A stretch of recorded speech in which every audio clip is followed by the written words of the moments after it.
आज आपण आपला जो पाठ आहे वर्गीकरण, तर वर्गीकरण पाठामधील स्वाध्याय 2.3 आज आपण पाहणार आहोत. तर यामध्ये काय लक्षात ठेवायचं आहे, या ठिकाणी जे महत्त्वाचे मुद्दे दिलेले आहेत, आकृत्यांचा बाह्य आकार, त्यांची रचना, आकृत्यांच्या आतील भागातील आकार रचना, तसेच आतील भागातील चिन्हे, संख्या इत्यादी. आकृत्यामधील छायांकित रेखांकित भाग पण पाहायचा आहे आपल्याला. त्याच्यानंतर आकृत्यामधील रेषा, बिंदू, चिन्ह यांची संख्या, स्थान काय आहे, यांची दिशा काय आहे. त्याच्यानंतर आकृत्यांचे पाण्यातील प्रतिबिंब आहे का, आरशातील प्रतिबिंब आहे का, हे सुद्धा आपल्याला पाहायचं आहे. आकृत्या घटवित आहेत का, आकृत्यामध्ये घटवित आहेत का प्रतिघटवित आहेत, फिरवून दिसणारी स्थिती कशी आहे, हे सुद्धा आपल्याला पाहून निरीक्षण करायचं आहे.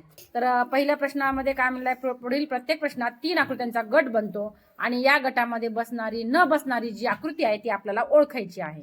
तर या ठिकाणी आपल्याला गटात न बसणारी आकृती जर ओळखायची असेल तर काय, कोणती आकृती येईल बरं या ठिकाणी?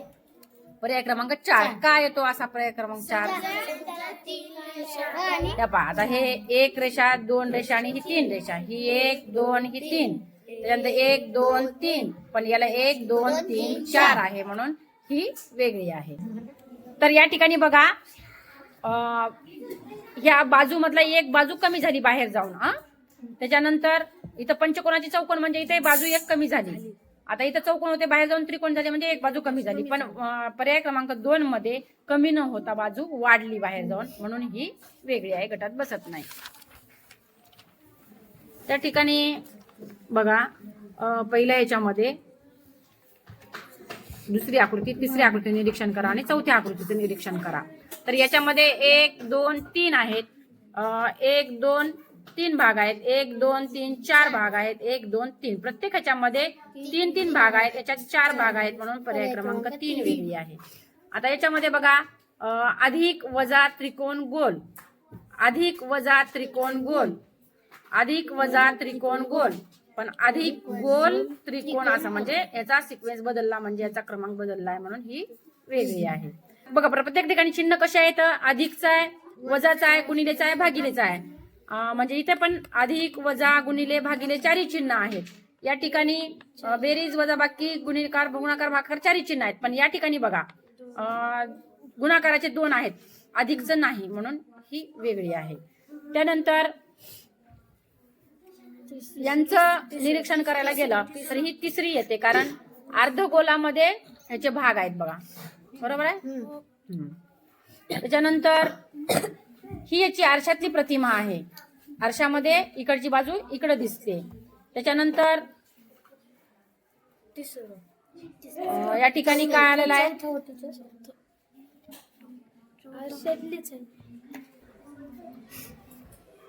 या ठिकाणी ह्याची इकडची बाजू इकडे दिसली, बी ची पण तिकडं आरशात जाऊन तसं दिसतं, यस पण हे आरशामध्ये इकडं असं दिसलं तर इकडं असे दिसतं. पण चौथ्यामध्ये हे जे 9 आहेत, हे 9 अशाच इकडून रंगवलेले राहायला पाहिजे होते, पण हे खाली गेलेले आहेत, म्हणजे पाण्याची प्रतिमा आहे, हे वेगळं आहे. त्या ठिकाणी येते कारण इथं सगळे समान आहेत, या ठिकाणी समान भाग नाही आहेत. या ठिकाणी बघा, इकडं आडव्या रेषा आहेत तर इकडं उभ्या रेषा आहेत. या ठिकाणी या आडव्या रेषा ह्या उभ्या आहेत, ह्या उभ्याच आहेत. या ठिकाणी आडव्याच्या उभ्या झाल्या, या ठिकाणी आडव्याच्या उभ्या झाल्या, पण इथं मात्र उभ्याच आहेत दोन्ही ठिकाणी. पर्याय क्रमांक 2 वेगळा आहे. त्याच्यानंतर या ठिकाणी कोणती आकृती वेगळी येते, का बरं? आता आपण समान जर भाग केले तर म्हणजे इकडे कसा, इकडे भाग अर्धा, हा भाग अर्धा, हा भाग. या ठिकाणी सुद्धा या ठिकाणी आपण जर केलं तर इकडे अर्धा भाग पडतो आणि याच्याही अर्धे अर्धे समान भाग पडतात, पण ह्या यसचे पडत नाहीत म्हणून हा वेगळा आहे. त्याच्यानंतर या त्रिकोणामध्ये त्रिकोण आहेत, तर बाकीचे कसे आहेत बघा बरं का, याच्यातले भाग सगळे मध्ये चिटकलेले नाहीत, बरोबर आहे, पण याच्यामध्ये चिटकून आहेत म्हणून हा वेगळा आहे. त्याच्यानंतर बघा, हे 1 2 3 4, 1 2 3 4, 1 2 3 4, पण 1 2 3 4 5 आहेत म्हणून ही वेगळी आहे. त्याच्यानंतर हे पहा, मध्ये रेषा किती आहेत, 1 2 3 4, 4 रेषाच्या बाहेर जाऊन किती झालेले आहेत, पंचकोन बनलेला आहे. त्याच्यानंतर 1 2 2 रेषाच्या बाहेर जाऊन त्रिकोण झालेला आहे. 1 2 3 रेषांचा बाहेर जाऊन चौकोन बनलाय, म्हणजे 4 झाले, 3 चे 4, त्याच्यानंतर 4 चे 5, 2 चे 3, पण या ठिकाणी 1 2 3 4 रेषा आहेत, तर षटकोन झालेला आहे, म्हणून ही वेगळी आहे. त्याच्यानंतर हे पहा, हा त्रिकोण आहे, मध्ये रेषा किती आहेत, 1 2 3 आहेत. हा कोण 5 6 षटकोन आहे, मध्ये रेषा 1 2 3 4 5 6 आहेत. षटकोनात 6 रेषा, त्रिकोणात 3 रेषा. हा चौकोन आहे, 1 2 3 4 रेषा आहेत, पण हा पंचकोन असताना मध्ये रेषा किती येतात, 4 आहेत, म्हणून ही वेगळी आहे. त्याच्यानंतर ही तिसरी वेगळी आहे. कारण का, तर प्रत्येक आकृतीमध्ये ह्या एका साईडला हे त्रिकोण झालेले आहेत, पण इथं दोन्ही साईडचे आहेत, म्हणून ही वेगळी आहे. त्याच्यानंतर पहा, चांदणीच्या नंतर गोल, अधिक आणि हा गोल. त्याच्यानंतर चांदणी, तो गोल, त्याच्यानंतर अधिक आणि हा गोल. चांदणी, हा गोल, अधिक आणि गोल, म्हणजे असं क्रमाने हे फिरत आहेत बरोबर. कळाले काय, याच्या बरोबर असं.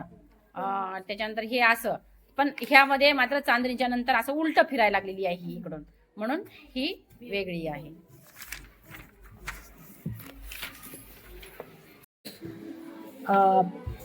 प्रश्न क्रमांक 17 मध्ये बघा, 4 आकृत्या दिलेल्या आहेत. या ठिकाणी प्रत्येक आकृतीचे 2 भाग दाखवलेले आहेत. इकडचा रंगवलेला, हा रंगवलेला. या ठिकाणी सुद्धा 2 भागामध्ये 2 भाग रंगवलेत. या ठिकाणी 2 भाग करून त्याचे भाग रंगवलेले आहेत, पण या आकृतीमध्ये 2 भाग टाकले न टाकता आकृती या ठिकाणी वेगळी आहे. या ठिकाणी प्रत्येक याच्यामध्ये ज्या 3 आकृत्या आहेत त्या वेगळ्या वेगळ्याच आहेत. त्याच्यामध्ये चौकोन, वर्तुळ, त्रिकोण, त्रिकोण, चौकोन, वर्तुळ. या ठिकाणी सुद्धा चौकोन, त्रिकोण, वर्तुळ आहे, पण या ठिकाणी काय झालंय, बाहेर जो वर्तुळ आहे तो मध्ये जाऊन वर्तुळ आलाय, म्हणजे डबल वर्तुळ आलाय, म्हणून ही वेगळी आहे. या ठिकाणी बघा, इकडून 2, इकडून 3, या ठिकाणी 3 3, 2 2, 4 4, पण या ठिकाणी इकडं कमी जास्त झालेलं आहे, म्हणून हे वेगळे आहे. त्याच्यानंतर बघा, म्हणजे प्रत्येक बाण चांदणीकडे आहे, पण ह्यामध्ये 3 मध्ये चांदणीकडे बाण नाही, विरुद्ध दिशेला आहे, म्हणून ही वेगळी आहे.